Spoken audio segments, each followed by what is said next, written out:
তার মধ্যে আমি যে কথা বলে কথা শেষ করবো। আমি এক নম্বর কথা বলবো, আমরা 24-এ যে একটি স্বাধীন দেশ পেয়েছি, আমাদের যে অঙ্গীকার, আমাদের এই জাতির কাছে আমাদের যে অঙ্গীকার, তরুণ প্রজন্মের কাছে আমাদের যে অঙ্গীকার, ফেসিবাদের সাথে আমাদের কোনো আপোষ নেই, ফেসিবাদের সাথে আমাদের কোনো সম্পর্ক নেই। আমরা একটা কথা ক্লিয়ার হওয়া দরকার, এখানে আওয়ামী লীগের ভোট দেওয়ার কথা হয়েছে। সরকার গঠন, সরকার পরিবর্তনের ক্ষেত্রে সবচেয়ে বেশি ভূমিকা রাখে সাইলেন্ট ভোটার। তারা কোনো দলের সভা সমাবেশে যায় না, তারা কোনো মিছিল মিটিংয়ে যায় না, তারা মনে মনে দল করে ভোট কেন্দ্রে যায় ভোট দেয়।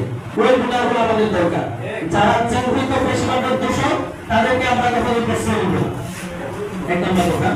দুই নম্বর কথা হচ্ছে, আমরা মোটামুটি একটা উল্লেখযোগ্য সময় নির্বাচনের আগে আমরা আমাদের কেন্দ্র কমিটি গঠন করতে পেরেছি।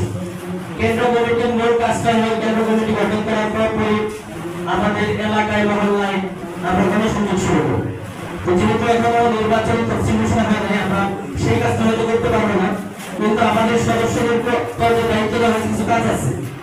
আমরা যেখানে বসবো, আমরা যে চাষতলে বসবো, আমরা যে রিক্সায় চড়বো, পথে ঘাটে বাজার বন্দর যেখানেই যাবো, আমরা আমাদের দলের পজিটিভ থিঙ্কিং রয়েছে, আমাদের প্রার্থীর যে পরিচিতিটা রয়েছে সেটা আমরা জনগণের কাছে ক্লিয়ার করবো।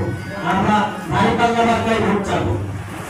সম্মানিত উপস্থিতি, আমরা গত নির্বাচনে 2014 সালের যে উপজেলা নির্বাচন হয়েছিল, সেই নির্বাচনের ফলাফলটা আমাদের সর্বশেষ ফলাফল।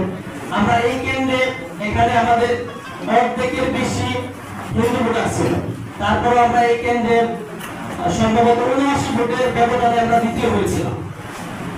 আমাদের নৌরবেন্দ্র বলেছেন যে 8 নম্বরে কেন্দ্রের কথা বলেছেন যে সেখানে উপজেলা বিএনপির সাবেক সভাপতির বাসা। তো সেই উপজেলা নির্বাচনে তিনি সরাসরি একজন প্রার্থীর ক্যাম্পেইন করেছিলেন।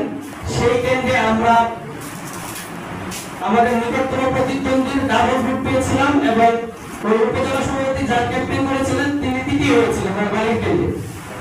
আমাদের বিল্লাল ভাই অ্যাডভোকেট রহমান সাহেবের কথা বলেছেন যে ওনার বাড়ির একেবারে পাশের কেন্দ্র। উনি যতবার নির্বাচন করেছেন, ওনার যে বাড়ির কেন্দ্র ততবার ওই বাড়ির কেন্দ্র পেয়ে করেছেন। সেটা হচ্ছে শ্রীপুর পাইলট গার্লস কেন্দ্র যেটা।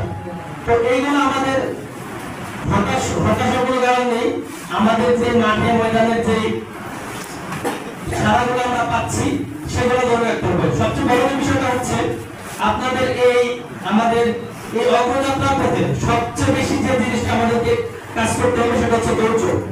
ধৈর্য ধারণ করতে হবে, প্রজ্ঞার সাথে কাজ করতে হবে।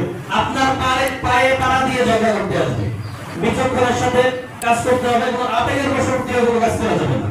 তাহলেই আমরা একটি ভালো রেজাল্ট নিয়ে আসতে পারবো। সেই আশাবাদ ব্যক্ত করে আমি আমার কথা এখানে শেষ করছি। আসসালামু আলাইকুম ওয়া রাহমাতুল্লাহি ওয়া বারাকাতুহু। জি, আলহামদুলিল্লাহ।